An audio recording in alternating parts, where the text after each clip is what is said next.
Hey everyone, that is us J&J News for January 15 in Australia, January 14 in the US. Josh Bernstein, welcome back. Great to be back with you. Can't wait to break down all the crazy stories going on around the world. Well, I don't know who's crazier this week. I mean, we live by the adage of only in America, but I tell you what, only in Australia is starting to make sense. We have, and going to talk about hate speech laws that have got most politicians' noses out of joint at long last. And we're going to understand what's really at play here, because this is one of those line in the sand moments. Now, I've been talking behind the scenes about developing an Australian unique show as we march towards the 2028 election. And one of it is the ability to be able to merge competing interests on the right side of the fence as we try and consolidate and kick Labor out of office. You would think that that would be the number one priority, get Labor out, because anything that replaces them has to be infinitely better. But we are struck, as usual, by a group of idealists who are intent that their way or the highway. And what's more odd about it is that it's generally occupied by people that use made-up names. They don't have profile pictures, so they're unidentifiable. And for some reason, depending on how their content goes out there, they tend to have a bit of a Pied Piper effect and people following along and not wanting to necessarily debate, because people hunt in packs on social media. They tend to go along to get along within those groups, or that they happy clap them to some form of success. But when you ask them, what political party are you in and what are you doing? Where are you handing out? What doors are you knocking on? And what are you doing to actually influence people outside your silo? Well, they always seem to go quiet.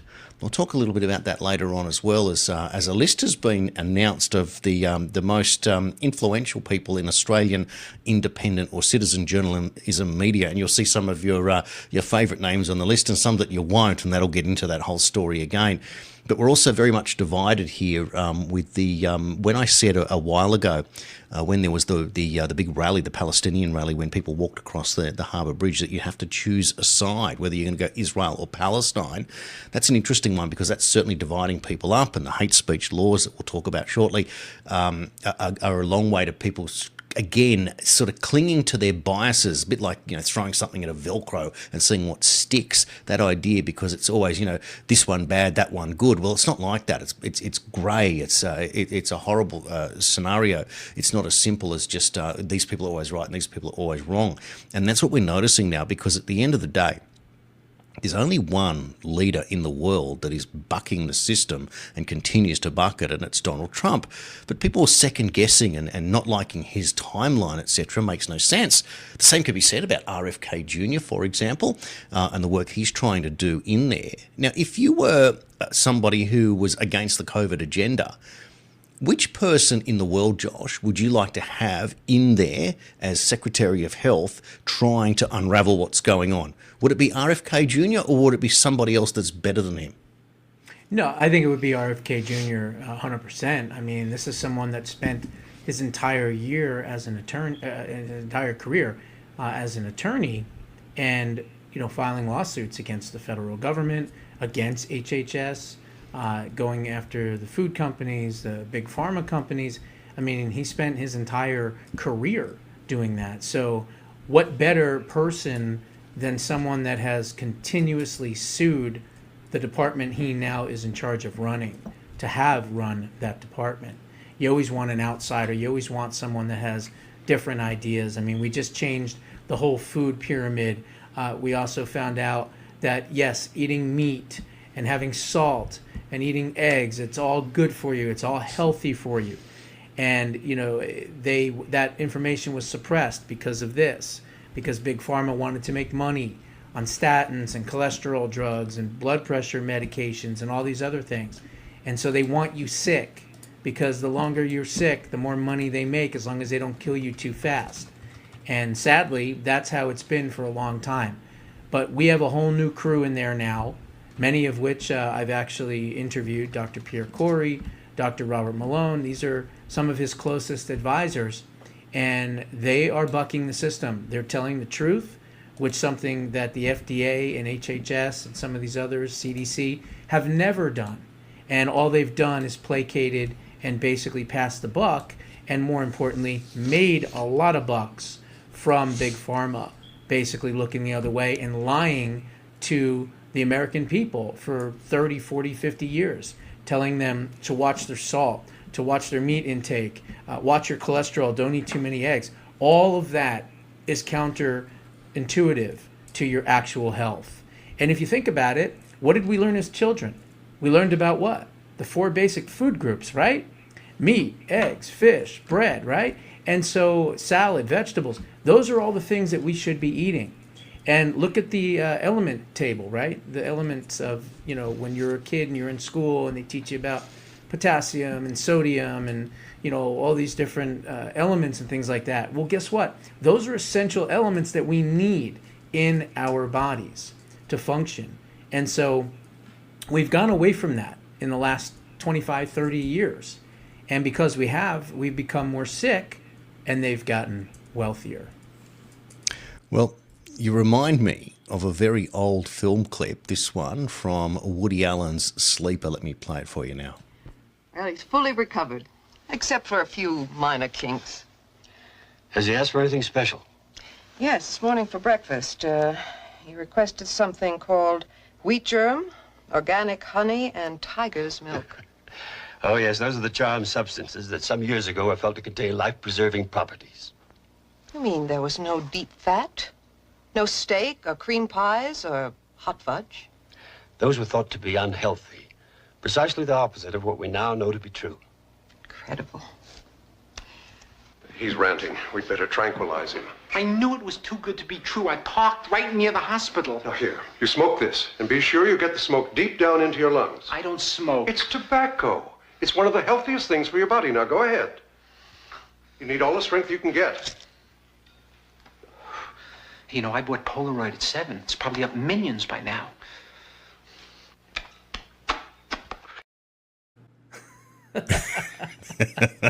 Must have a bit of a sense of humour. How good is man. that? 50-odd If years he ago. didn't end up having sex with his underage, I guess his wife's daughter, is that what he did, the sicko? Adopted daughter, yeah, very strange. Unbelievable. But he was a comical genius. He's still around. He's probably pretty old. He's probably in his 90s by now. But some of his older movies, and that's the thing. You could actually do things like that. I mean, I remember seeing a clip on X a couple of months back, and it was Monty Python. And they were sitting around and they were pretending to be like cavemen or whatever. And they're all sitting around and one of them says, "I want to be called such and such, and I am now a woman." And they're all sitting around, they're going, "What the heck is wrong with you?" And this, that. And it was like a funny skit. But here we are years later, and these freaks think that they can be, whatever sex they want to be. So I don't know. It's amazing how sometimes, art imitates life or life imitates art. It's interesting. Good old retrospective. Well, it is interesting too because you mentioned Woody Allen and, of course, actor Timothy Busfield surrendered to police on some charges it seemed. Look, there must be degrees of this. He's accused of tickling a child, but then, of course, it goes a little bit worse than that. So you don't quite know. But, of course, he's got a little bit of form, and it's quite tragic. He's a terrific actor as well, but that doesn't mean anything. Now, in Australia, there was an author yesterday who was charged with holding some child exploitation material. He's a father of 3. He had a very successful book. So on mainstream news last night, there were people that were taking the books off the shelves, throwing them in the garbage bin, and thereby where we go, this cancel culture. Now, it's not to say that it's wrong or it's right or whatever. It's just what people are doing. The idea of innocent before being proven guilty is out the window in this particular age. However, we also get to see this today popping up as the second one we've seen with relation to a Clinton not showing up for a deposition in Congress. And of course, the Clintons had a big, long essay prepared in form of a letter. I don't need to print that out. But what I will do now is play James Comer's reaction and where they're going, pursuing the Clintons now for contempt of Congress. Do you have any idea of timing of when this might hit the House floor? And will Yes. When will this hit the House floor? We're going to vote on it in committee Wednesday, so we're giving plenty of notice. We're having a markup, a regularly scheduled markup for the House Oversight Committee. We will mark up criminal contempt of Congress charges for both Clintons for defying a legal subpoena. Once it passes the committee, then it will go to the full House floor for a vote. They have to notice it 3 days and all of that. There you go. So, Yeah. Well, the first thing I would say is to his right or our left, if we're looking at it on the screen, Andy Biggs, good buddy of mine, someone I've known, for a very long time. I know that he's been pushing for it as well, and there's been a couple others in the Freedom Caucus, but James Comer, not Comey, but Comer has been very, very good. But look, I hope that they get the Peter Navarro, Steve Bannon treatment. So no one can say that, oh, Bill and Hillary are too old and fragile and we have to make an exception for them. That's ridiculous. Bannon was 70 when he went in, and I think Peter Navarro was 68 or 69 when he went in. They ought to do 4 months in Danbury, exactly where Steve Bannon was, not a nice place to be. And that's it. They should do 4 months, both of them. Bill and Hillary Clinton should be incarcerated for 4 months, which is the exact same treatment as Steve Bannon and Peter Navarro. Peter Navarro, who I know as well, has been on my show a couple times. But that's what needs to happen. You don't have to testify, but that doesn't mean that you shouldn't go to jail. So we're going to find out if there's truly a multiple-tier justice system in the United States anymore once it goes to a full vote in the House. if that was the extent of the incarceration of the Clintons and it was all dropped at that point, would that be good enough for you? Would you accept that as something that's better than nothing? Or would you think that that was the beginning and demand more? Well, I think it would be just the tip of the iceberg because, as I have predicted for many, many months, the way that you're going to get convictions on these deep state officials, you're not going to get them in New York, you're not going to get them in Virginia, you're not going to get them in Washington, D.C., but if you can get a grand jury impaneled in the state of Florida, then you can get convictions, and that is exactly what just happened on Monday, the 12th. They have impaneled a grand jury in St. Pierce, Florida, and they are now working on the criminal conspiracy that I've been talking about and others have been talking about for more than 6 months. So if we're going to get convictions, it's going to happen in Florida, and let's hope and pray that that happens. Well, I'll tell you what, people are calling for it, and it's just the never-ending cycle. But at the same time, every day is closer and closer. You've got what's happening in Greenland, you've got what's happening in Iran. It's like Venezuela is old news. And then, of course, you've got the hate speech laws being proposed here in Australia. What I might do is to just to sort of converge on Australia, Josh, because we're combining audiences here. I'm going to go to the UK now and play a clip in a debate with basically Elon Musk as the threat to democracy. It seems to be counterintuitive. We'll play that. We'll start there. Are you happy with Elon Musk? Are you an Elon Musk fan? You know why? You know why Elon Musk terrifies you, and you call it disinformation because it's speech you cannot control. That's it. You can't control, although you're trying. Listen, with the online safety you think he's a Democrat? you are trying. Do you think he believes in democracy? Do you believe in democracy? Well, obviously I do, but... How do you believe? Did people vote for the digital ID? Did people vote for the online safety bill? No, you don't believe in democracy. You don't believe in Brexit. Elon Musk. You want it over... You think Elon Musk is not an elected official. I want the leader of this country to believe in democracy. Are you a fan of him? I'm a fan for anyone that protects free speech. Yes, I am a fan of him. He's a genius. Have you thought what he's brought to... I think he's an idiot. I think he doesn't understand... He's an idiot. I don't think he understands our political system system at all. Someone who's created SpaceX and Tesla is an idiot. Is an idiot. They keep blowing up. He's wiped millions off the share price of his own company. Labour cabinet member who's achieved... I think he's an absolute danger to himself and others. In what sense? I'll tell you what's a danger. Is a corrupt Labour Party. Is a corrupt Labour Party that's... Yes, because you're running a country. I'll tell you what's a danger. Is you trying to chip away our freedoms bit by bit with the online safety bill, the digital ID, under the guise of safety. I don't believe he actually thinks in democracy. You know, the problem is that the establishment used to control what we see and hear. Now we have X, and that terrifies people like you. It terrifies. No, he's not. You are the establishment. Your party is the establishment. And actually people are waking up to they've been lied to the whole time. And that terrifies your party. I love her. I don't know who she is, but she's absolutely correct. And he's a dweeb on the other side that just wants to control people's speech and narratives. I remember I interviewed Lois Perry. Is that her name? She's a British conservative advocate from a couple of years back. She was working on something having to do with green energy, stopping the green scam in the UK or something. But she reminds me of her, or maybe even what's the other lady, Katie? I can't think of her last. Hopkins. Katie, Hopkins. She's Yep, amazing. yep. Everybody Yeah. loves her, right? She's just amazing. She speaks the truth too. But this gal was definitely speaking the truth. And look, you can't have a quote hate law for crime against speech, because anyone that you're going to try to silence is a hate crime in and of itself. Yep. So how can you pass legislation to curb someone's speech when you yourself are now creating and committing a crime? That's how I see it.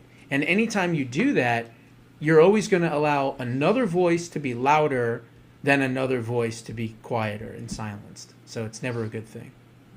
You know, it was interesting that the Labor fellow decides that Elon Musk is a danger. So he applies his version of credentialism to say that Elon Musk is stupid.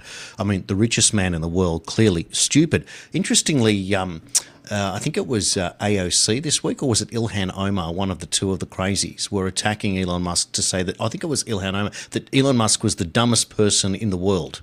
That was the quote. Now, you can't be dumber than that to say that quote. But isn't it interesting that that's the attack line they now have, that Elon Musk is dumb? Yeah, that's where they're it's at. really I feel like we're in the amazing. playground. Yeah, he's brilliant. Let's face it. He is absolutely brilliant.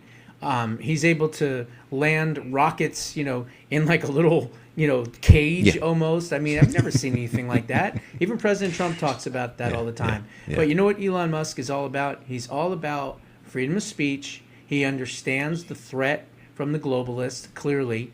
And I think more than anything else, what he's doing right now in Iran is just absolutely brave and incredible. He did it in Western North Carolina during those floods. He did it in Ukraine. Now he's doing it in Iran. He's given Starlink. And these clerics and mullahs and the Iranian Revolutionary Guards, they are shooting and killing people that are using Starlink. So I understand that President Trump, is planning on doing some kind of kinetic action or whatever. But then today there was a report coming from inside Iran that said, quote, "the killing has stopped." Now, if you believe that, then you must believe, in Bugs Bunny, in the Easter Bunny and in Santa Claus and all the rest of them, right? Because the reality is that they are probably at gunpoint saying, say that the killing has stopped or we're going to kill you, okay? That's what's happening. So I really hope that President Trump is not buying this garbage from inside Iran. I don't care if it's coming from a protester. I don't care who it's coming from. I'm hearing the death toll is closer to 17,000, 18,000 already, not 12,000. And so I hope that President Trump does something quick to save as many people as humanly possible. I have seen stats that are quoting in magnitudes of 9/11 victims and being in multiple. Way higher. So Even. exactly. Triple that, So quadruple that. exactly. So more than 10,000 at least. Just returning now to the Australian hate speech laws before we head over to Iran, and most of these stories are intertwining, and viewers will appreciate that's what's happening here because it's feeding off the same narrative. So Australian Parliament's being rushed back next week to vote on these hate speech laws. And I just want to post up on the screen now what Gerard Rennick, the former senator, who is the head of the People First Party, of which I am a member of, he's written this. No politician should support the hate crimes laws being tabled in Parliament next week. It appears that certain groups such as Jews and Sikhs will be protected under the proposed laws, but Christians won't be.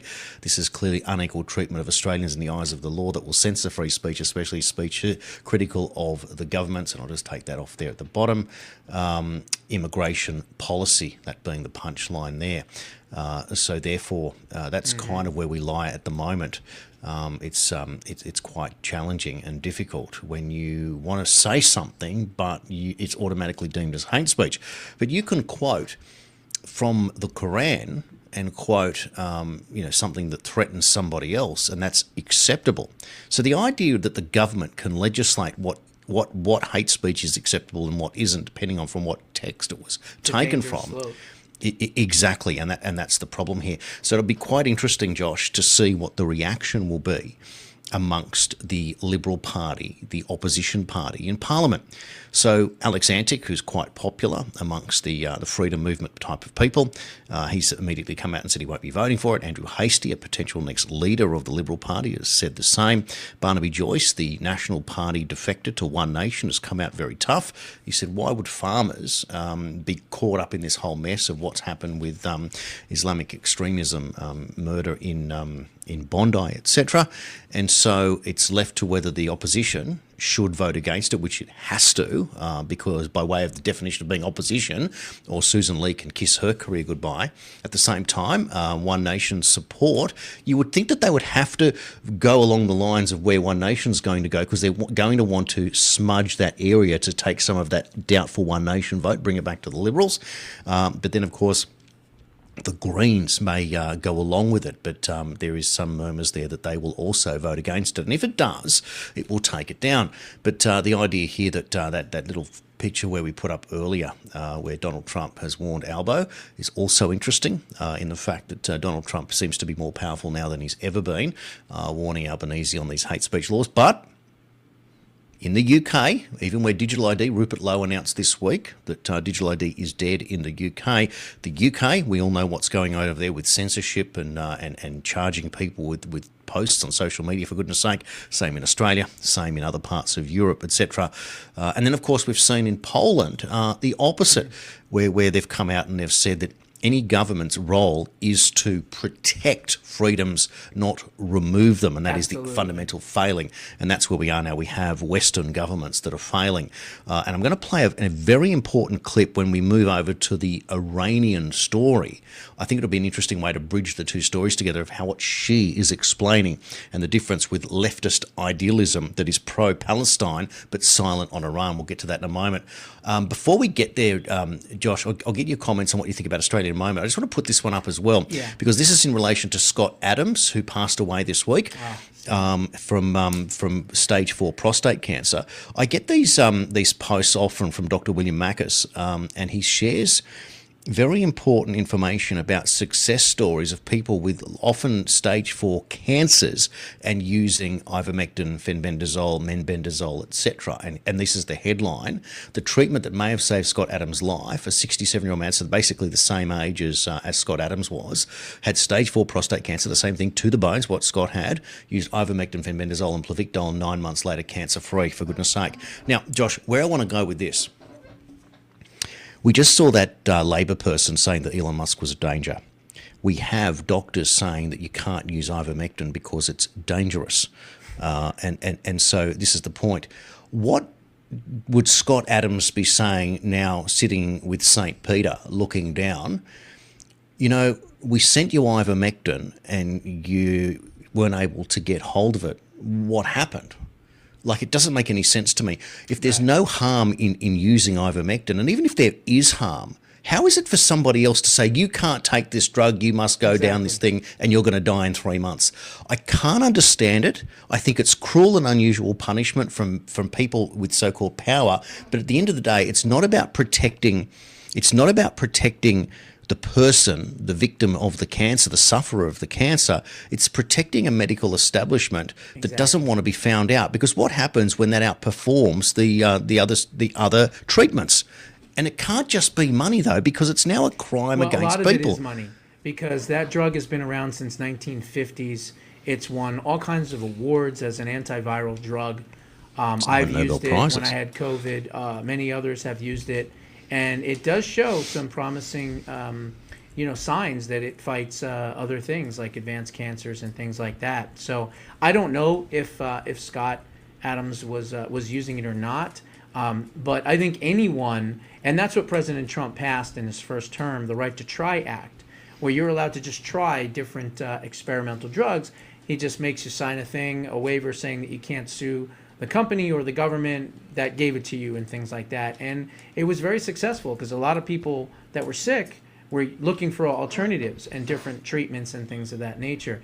So I think ivermectin is a fine drug. I don't think it's a dangerous drug. And as I said before, it's about this, because that drug has been effective and effective for so long. that they want to create new drugs, and they have to then do a PR campaign against the drug that's effective.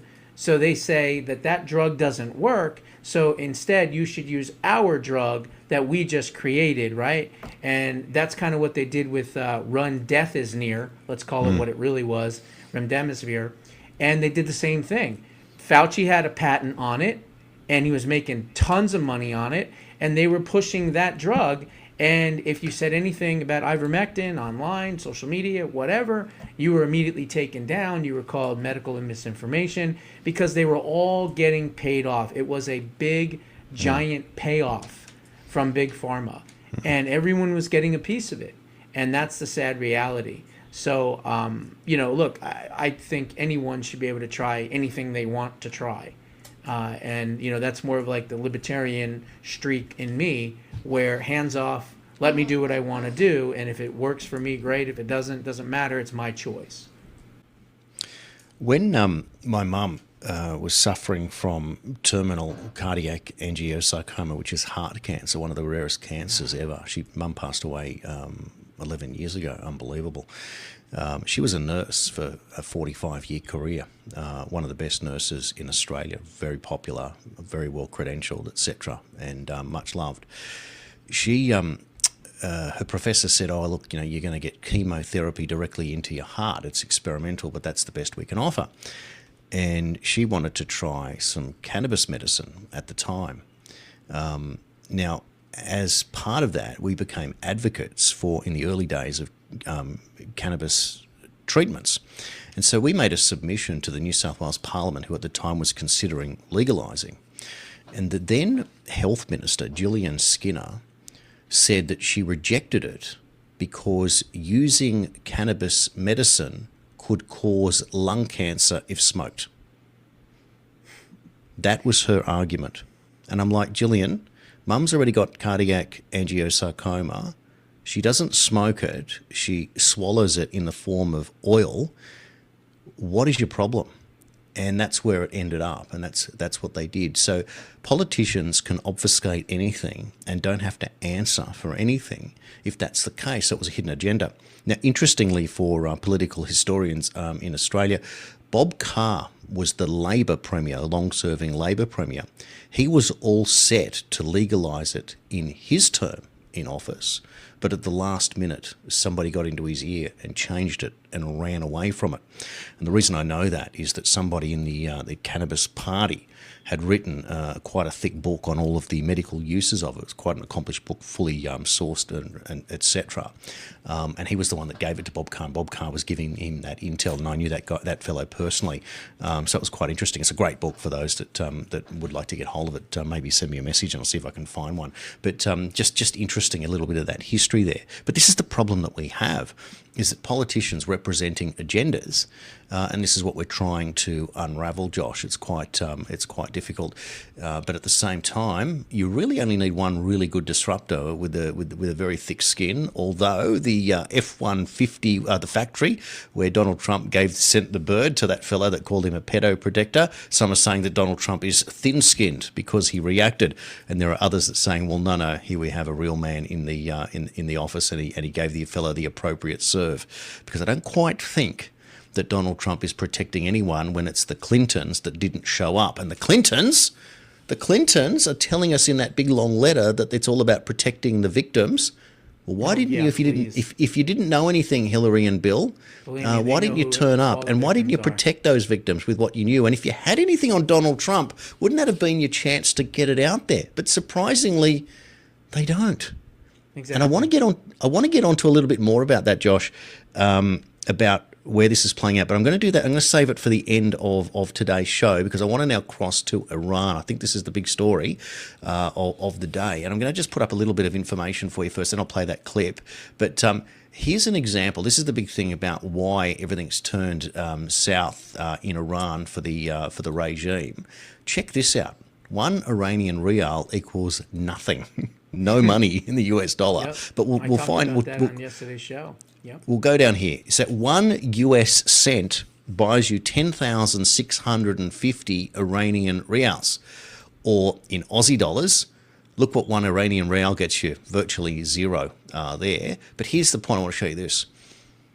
Iran's petrol prices are heavily subsidised with a tier system. 15,000 rials a litre. That's 13 US cents a litre for the first 60 litres a month. It then doubles to 2 cents a litre for the next 100 litres, and then it goes up to 4 cents a litre for that. So in other words, you pay no more than 4 cents a litre for your fuel. A can of Coke in Iran costs roughly 14,000, what's that, about 10 cents for a bottle of Coke. And a loaf of bread costs you about 10 to 30 cents, as an idea of what's going on there in Iran. So their economy has completely collapsed. And that's why the regime is going to end. This regime will end, I would say, as long as we intervene, meaning we as in the United States, Israel, or both. If we don't, I think that the mechanism is still in place to oppress these people longer. But I think this is the right time for us to step in, not listen to this garbage about they stopped the killing, it's not true, and go in there and finish this regime off and get rid of the Ayatollah once and for all and free and liberate 92.4 million Iranian people. The bottom line is, once your currency collapses, you have no negotiating power. No country is going to step in. Russia, China, no one's going to step in and save you because your currency isn't worth anything. So how, if you get saved, you're going to pay them back? You can't. And the other thing is, they can't pay the Iranian Revolutionary Guard and security forces because the money's not worth anything. The protesters, the people of the country, I feel bad for them because starvation could set in if something doesn't happen, because now they don't have money and currency that they can use to buy essential food and clothing and all the things that they need to survive. So that's why, and I said this before and I'll say it again, anytime you get to a point of desperation where you have literally nothing to lose and only things to gain, you will do and try whatever you can to survive. And that's when the people are obviously the most dangerous to a regime in power. And that's why this time it's different. If the currency didn't crash, which of course President Trump helped along, because let's not forget, we took out the nuclear facilities, right, with Israel's help, and then we took them out with the GBU-57 bunker busters. And once that was done, we then put 25% tariffs on every single country that did business with Iran. So naturally what happened? Countries did what? They pulled away. They stopped doing business with Iran, which did what? Isolated them even more. It put more strain financially on the regime. And without boots on the ground, we collapsed their currency and basically took out the regime with outside pressure financially using the tariffs. What a brilliant, absolutely brilliant move by President Trump. No one did it. Reagan didn't do it. He could have done it. He didn't do it. George H. Walker Bush didn't do it. George W. Bush didn't do it. Bill Clinton didn't do it. Obama didn't do it. The Otto Pen didn't do it. Nobody did it except for President Trump. He has 0 F's left to give, and all he wants to do in this next 3 years is make the entire world a better and safer place. I think he wants Iran to predict her own future and collapse the regime on its own without intervention. If Iran falls, Josh, this will signal the end of the globalist world order, which was using Iran. Now, people are going to throw spears at me for funding ISIS, along with Qatar and possibly Saudi Arabia in there as well, Hezbollah and Hamas, and also for wanting the end of the state of Israel. There's no love lost between those two nation states. Now, if that's the case, the Islamification of the West, now this is when we're going to split like a snake's tongue. Some people are going to suggest that Israel is at the center of that, basically forcing unrest in the Middle East to have Western nations take Islamic immigrants into their countries, which will then collapse those countries, and Israel will run the world from a one world government out of Jerusalem. That's one line of thinking that people come up with. Or could it be that the globalists as Dr. Gavin Ashenden, the former chaplain to Queen Elizabeth, in my interviews explained in great detail and has for many years, that the globalists are working with the Islamists to take out the West and to take over for their version of a one world government. And when you get to the stage that you've collapsed the West, do the globalists and the far left, including all of the Rainbow Brigade, do they side still with the Islamists, or do the Islamists eat them alive when they no longer agree on the same thing? So that's the question that Gavin raises at that point. And he says, it's not conspiracy theory. He says, I have friends in high places and who are Islamic, and they tell me that is the plan. And he says it openly. And you can watch that on channel51.com.au. It's one of my highlighted, great interviews. I think it's probably the best one I ever did. It's just an incredible interview. Now, if that were the case, so the day Obama sends the $5 billion cash on an aeroplane to Iran, $5 billion cash to a state that is paying Hezbollah, Hamas, ISIS, etc., that is the day that everything is blurred at that point. The US government at that point has been compromised, because whatever that $5 billion bought, you've now got a twist or a chink in the armour, and the US is not what the US was meant to be or who the US is Back today. then, correct. So it's a very different scenario. So you fractured that. So what you're saying now is that Obama has sided with that Iranian regime, which puts him at odds with Trump. Now, correct. Iran is the enemy of Israel, obviously, and Iran is the enemy of Trump, correct, obviously. So if Netanyahu and Trump are now working together, and Trump is clearly against the globalists, but people are arguing that Netanyahu is actually the one forcing the globalist plan to run the one world government out of Jerusalem, which makes no sense whatsoever, because Israel has no interest in running the world. They have an interest in running Israel and protecting Israel at all costs. It's very different to running the so-called New World Order. You can't have Netanyahu playing both sides of the fence, saying, oh, well, I'll go with Trump now because he's going to get rid of Iran. I'll see Trump out, and then I'll go back over to the globalists and I'll run the world from over there. But Trump just wiped them all out. Here's my point and my punchline.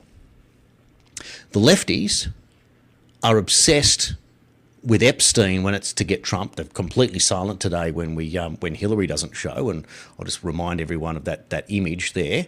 So all of a sudden, they're all after Epstein for Trump. Hillary, well, she's got to come in and answer for her crimes, and no one says a word. But what if this?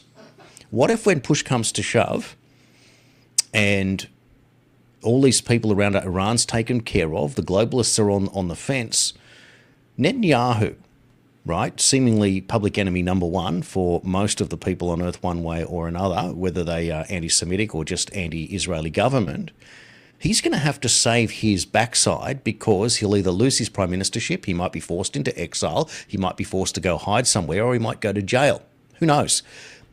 Or he wins prime minister again and the Likud party stays in power, which I think could. Is more likely than any other scenario. He could, but his own people might throw him out just the same. Here's my point. I think that's left-wing Israeli media saying that. I don't believe that. It's kind of like CNN. We don't believe what CNN says and things like that. But let me kind of explain a couple things. For the people out there that think somehow Netanyahu is a globalist, do you have any idea how long President Trump and Netanyahu have not only known each other, but have been friends? It's a long time. Over 50 years. They have done real estate deals together. They have, been through heck and hell and you name it. Through 9/11, they've been at each other's weddings. I mean, they are close friends. They love each other. They trust each other. Him and probably Rudy Giuliani and maybe Roger Stone are probably the three people, and Peter Tinkton, maybe four people, that President Trump has known almost his entire adult life. And Benjamin Netanyahu is one of them. So for anyone to think that somehow Trump and Benjamin Netanyahu are globalists that are going to help the world, that's just absolute insanity. Clearly what's happening here is when the Iranian regime falls, what does this do? It destroys the globalists. Why? Because they were banking on using this epicenter to create chaos and terrorism and everything else so that they could consolidate power in all of these countries. You got to understand, Iran is the largest state sponsor of terrorism in the entire world. No one's even close. But what is the most dangerous country on earth? It's not North Korea, it's not Cuba, it wasn't Venezuela, it is China, and it is the CCP. Now, what people don't know and what they don't understand, and I'm going to go into this on another show this week, is that China's economy is in the absolute toilet, and it has been since at least 2023. They are in very, very bad shape, and 87% of what they got in oil reserves was coming from Iran. So if Iran falls, they've already lost Venezuela's oil. Now what happens? Now they're in a very bad financial position, quite frankly, almost as bad as Iran. Maybe not, and would probably go on a lot longer, but they're going to be completely weakened by this. And so I think people need to understand, if you want to wipe out the globalists, you take out the Ayatollah, which then puts the pressure on the CCP, and maybe eventually the CCP could fall in 5 to 10 years or whatever it might be. But this hurts the globalists if the Iranian regime falls. Don't think it doesn't, because it absolutely does. Where I wanted to complete that bit about Netanyahu was that when push comes to shove and the Epstein stuff is called again, the one person in the world that would have his own copy of all of the Epstein intel would be Netanyahu by way of Mossad. He would have that, and it would be locked away somewhere very carefully to be used at the appropriate time.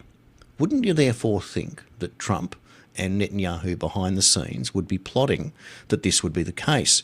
And if you were to do it and take out the bad CIA as the bad FBI, that Netanyahu could also point the finger at bad Mossad for those that were able to come up with such a plan.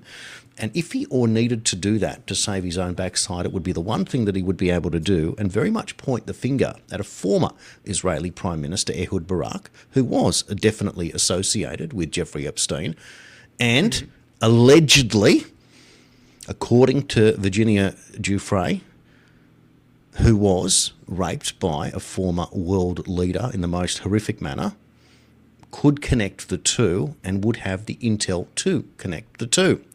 And what if Netanyahu was able to then say that this is how the globalist regime works, this is what I was forced to do, and this is the proof that I was forced to do it? And if that were the case, of course, and this is just all speculation, that he would be able to at least say, well, now we've caught everyone, and Netanyahu, for giving the appropriate evidence to bring down this regime once and for all that's been threatening the entire world, would be able to live out his days peacefully somewhere as being able to give states evidence and bring down a regime. I would think that the Jewish people who have been told here in Australia that they're both the smartest people in the world to come up with such a cunning plan, all 15 million Jews to take over 2 billion Muslims and 6 billion other people, but are also the dumbest people in the world because they don't see that the Israeli government is wiping them out for sympathy. I don't think it can be both ways, but I tell you what, Netanyahu has a cunning and a hide thicker even than Trump, and he will have an ace up his sleeve, no doubt, for when that time comes. And so the plot thickens once again. It's such an interesting story, Josh, but we are watching something that is truly biblical. FBI informant. We do know that. Yes. That's a fact. That's not hearsay or opinion. That's absolute fact. Yes. So we know that that's one reason why he was able to walk in and out of jail and go get sandwiches and get in his car and leave and all that, because they gave him special treatment. And quite frankly, that was what was he? The labor secretary, I think, under President Trump, the first Trump administration. All I can say is, if indeed he knows and has information, we already know that President Trump is not part of the whole Epstein files, because clearly they would have already come out with whatever it is that they had. Yep. You know, a birthday card here and there, whatever, a couple of pictures of him. You know, they're doing everything they can to distract from the fact that they've been stealing, I don't know, what's the number, probably $100 billion from taxpayers by the time California, Illinois, and all these other states actually get looked through by Scott Bessent and the Treasury Secretary and the Assistant Attorney General that answers to J.D. Vance and the President, that's going to look around the United States for all this fraud. It's going to be $100 billion by the time it's done. And so I think that's where the left is more worried. As far as Netanyahu and Trump, all I can tell you is they are lifelong friends. They trust each other, and they've got each other's back. And like no president has ever had Israel's back. And that's a good thing. Because look, when the regime falls in Iran, and assuming it's Pahlavi or someone else, there's going to be an opportunity for people to live in peace. And there's not going to be as much terrorism anymore because the state sponsor of it has been eliminated. Now, yeah, there could be other groups that are raising money for terrorism, and who knows, they'd be coming out of New York City with Mandani, to be quite honest. But it's not going to be on the grand scale as it once was once this regime is over. So I just hope President Trump goes in there. Maybe he uses the microwave weapon, right, the Havana Syndrome weapon that just probably annihilated all 32 security officials from Cuba. I talked about it on yesterday's show. The security guard that was there that saw it firsthand said he's never seen anything like it. He said that these soldiers were quote, technologically advanced. We've never seen this before. There was only 20 of them, and we were in the hundreds. And they hit us with some type of weapon. We didn't see it. We didn't hear it. We didn't smell it. We didn't know what it was. And all of a sudden, our noses started to bleed. We were vomiting blood, and many of us dropped dead. So what was it? Well, it likely was a more advanced version of the Havana Syndrome, which actually was a weapon created by the KGB in Russia in 2015. Well, Iran has threatened President Trump. This is out on Iranian TV, a picture of him at the Butler rally there, and that sign underneath, which we now learn Iran explicitly threatening to murder Trump, according to Ted Cruz. Iran state TV airs the threat against Trump. This time the bullet won't miss. So them's harsh fighting words. I'm going to play you quickly now the foreign minister of Iran. If you have a message for President Trump, who obviously is and has talked about and is considering some kind of action to help the protesters on the ground. If you have a message for him, what is the message? My message is do not repeat the same mistake that you did in June. If you try a failed experience, you will get the same result.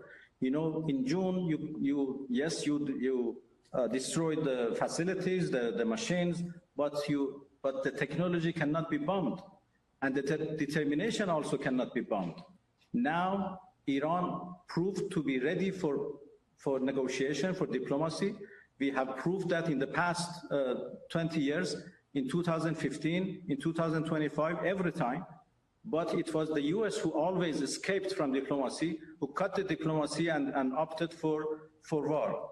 My message is, between war and diplomacy is a better way, although we don't have any positive experience from the United States, but still, diplomacy is much better than war.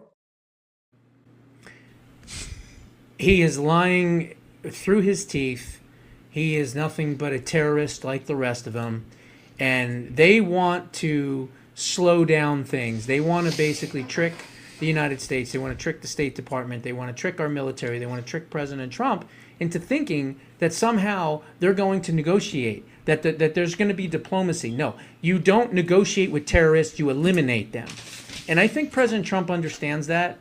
God, I hope he does.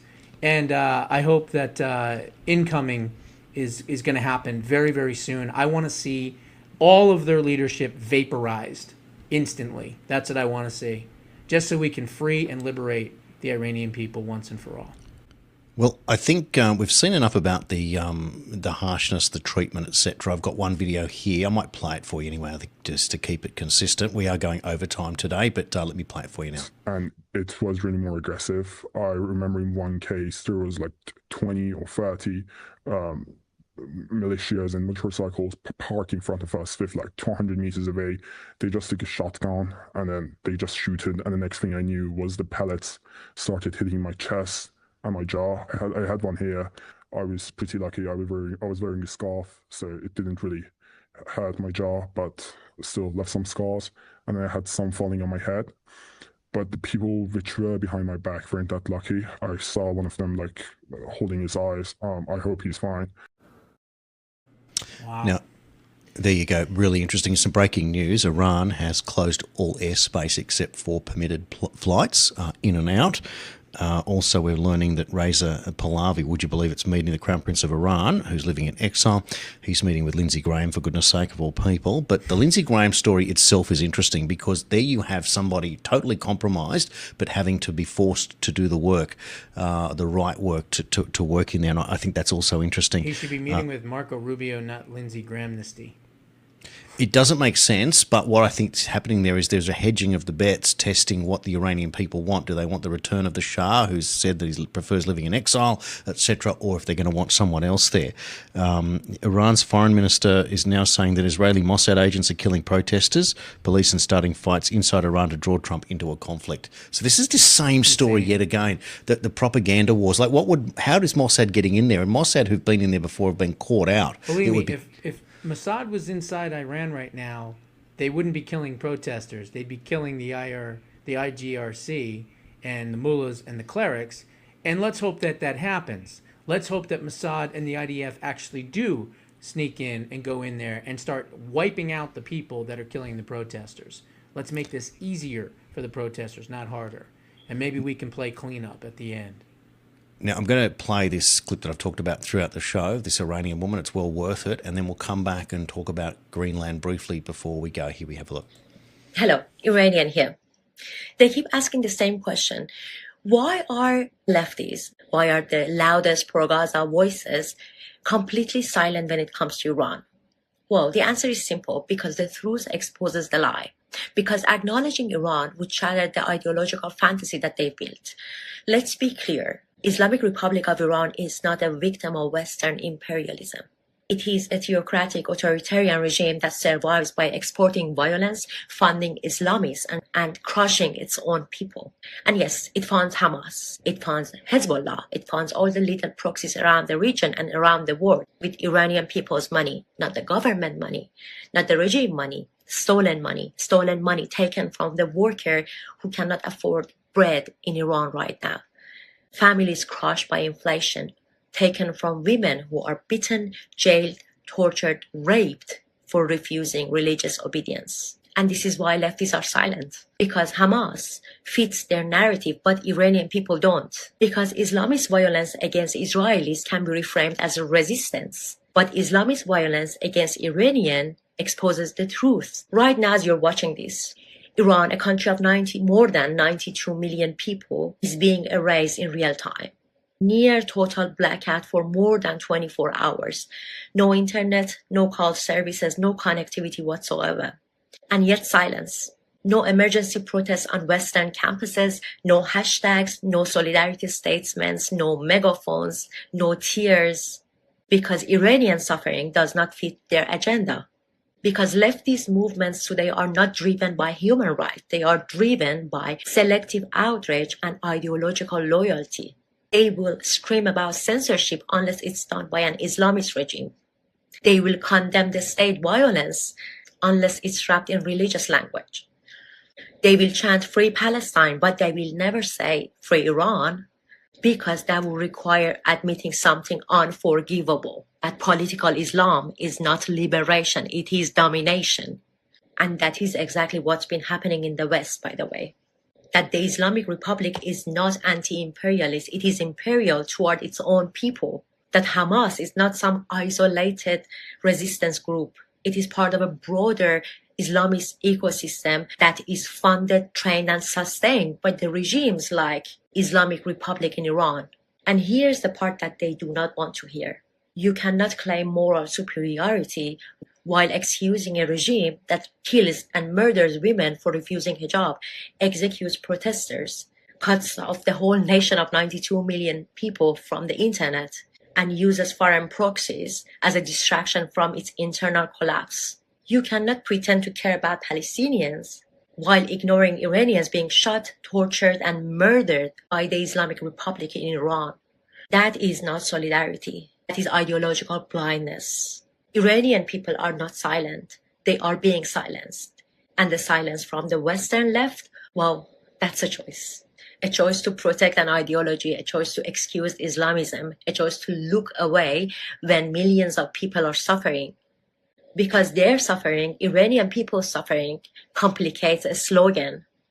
History will remember this moment. It will remember who spoke for universal freedom and who decided that some lives matter less than preserving a narrative. Long live Iran. Amen. She's 100% right. God bless her for speaking the truth. And you know, these idiots that scream free Palestine, well, it's pretty simple to free Palestine. All you have to do is free the Iranian people from the Ayatollah and the regime. And guess what? The people in Palestine will be free because they won't be controlled by the Iranian regime. And there it is. So I think that was some pretty good coverage there of what's happening with Iran and the perspectives that are coming.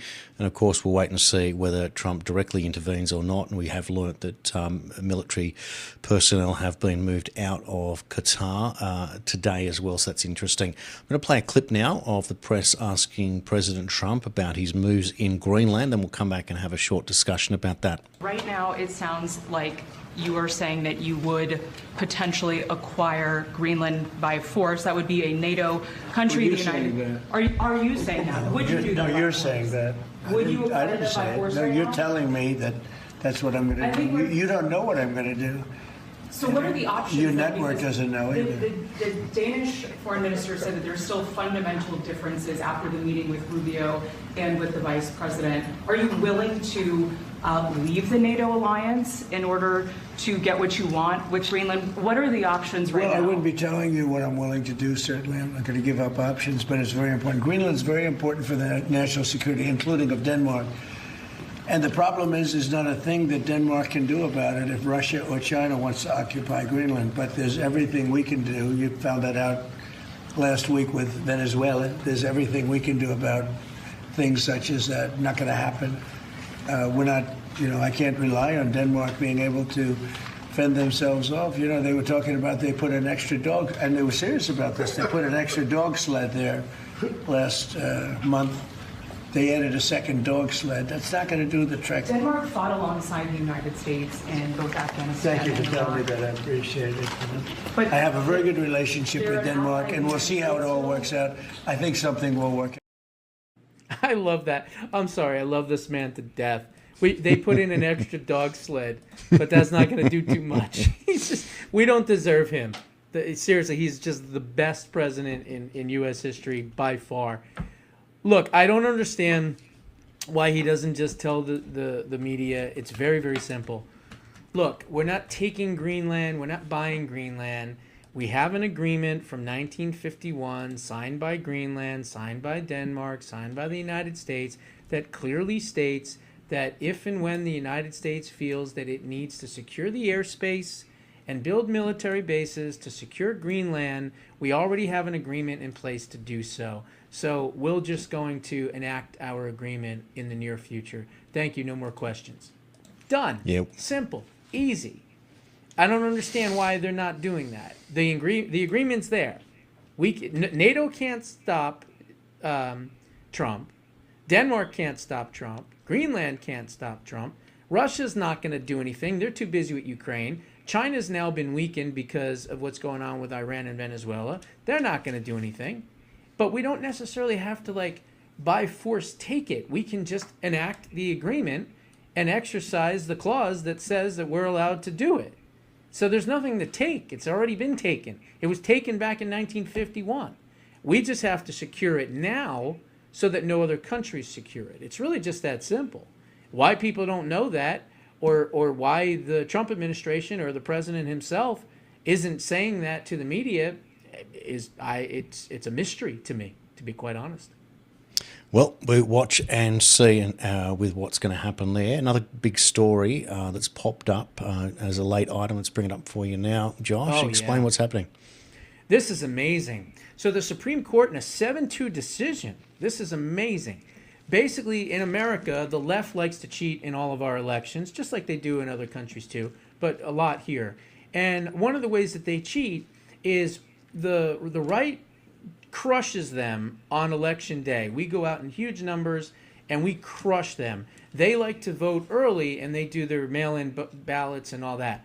Well, obviously, in the last election for 2024, we had to change our tactics because of the way the left is doing what they're doing. So we had to actually play their game. We did. We voted early, and we ended up winning big by doing that. Well, this Supreme Court decision states now that the left can no longer have mail-in ballots counted, a week, 2 weeks, whatever after an election has been closed out. And that's what they were doing. The Republican would be way ahead, just like they did in 2020 when they stole that election, right? President Trump way ahead. And then what happened? All these mail-in ballots, they changed the laws. The secretaries of states in these blue states changed the laws without the consent of the state legislatures.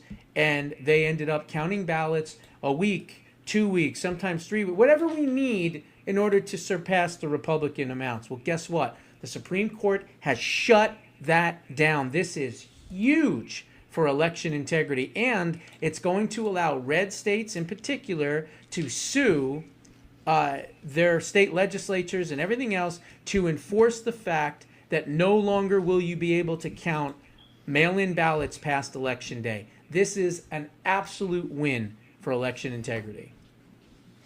Massive news.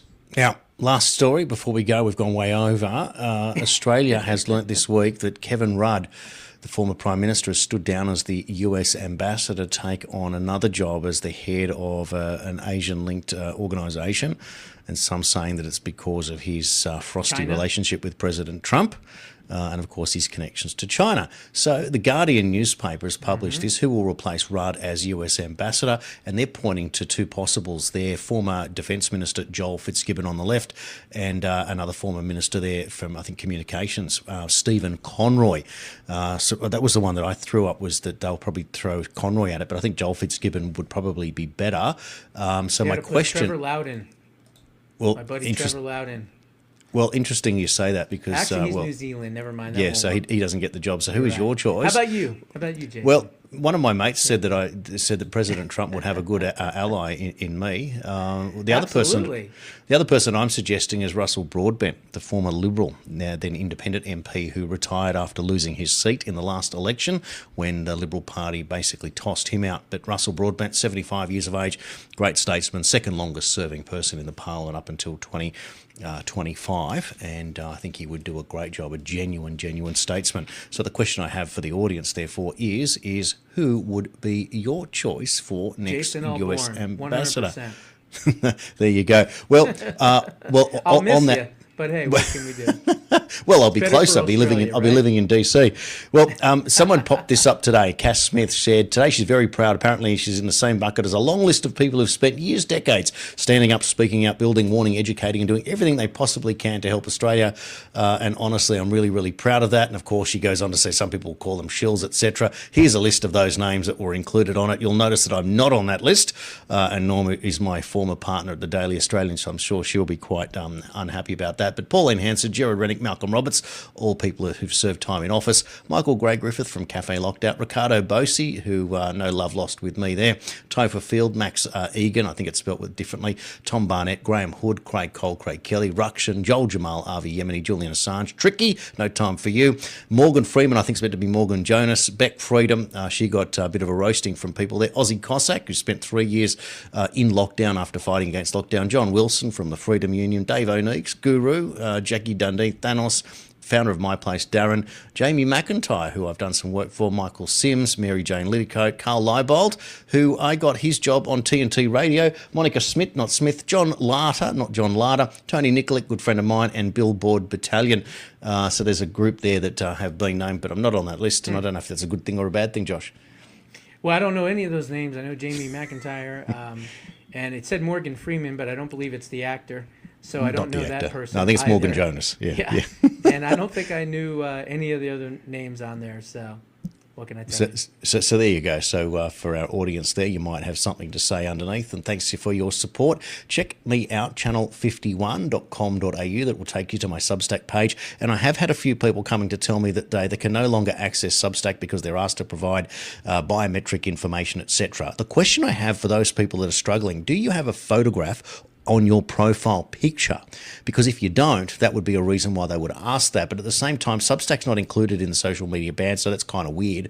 But at the same time, I'm also having a lot of people coming up to me in social occasions, etc., and telling me that their kids are getting around the under 16 ban and the parents are fully supportive because they think it's nonsense. So my question to those people that are struggling with Substack, don't get your nose out of joint too much. It is a very useful tool for content creators like Josh and myself because it's one of the few that allows us to monetize, which at the very least not so much has to make us wealthy. It's not. It just helps us pay for certain things that we do to put this together, and very, very modest incomes at the same time. But you can't do that on Facebook. There was a time there that I was allowed to put advertising on my Facebook page, and then a week later they throttled it after I earned a little bit of money, and then a little while later they closed me down. So that's just a nonsense. No one can operate a business like that. And today I've learned that Scott Ritter has been debanked as well. He's written an article on his Substack page. So in the meantime, those that can enjoy Substack and use it, it does work. It's a pretty good site for us. Things will cool off as they will. And if you ever want to change the clock in your car, who do you get to do it? The youngest person in it. And the same goes for the under 16 ban. They will be the first people to get around it, and then that will permeate back up the system and will work around these ridiculous nonsense things where the government is telling us what to do. But it's been a big show. Josh, where do people find you? jbushow.substack.com. Join $49 for the entire year.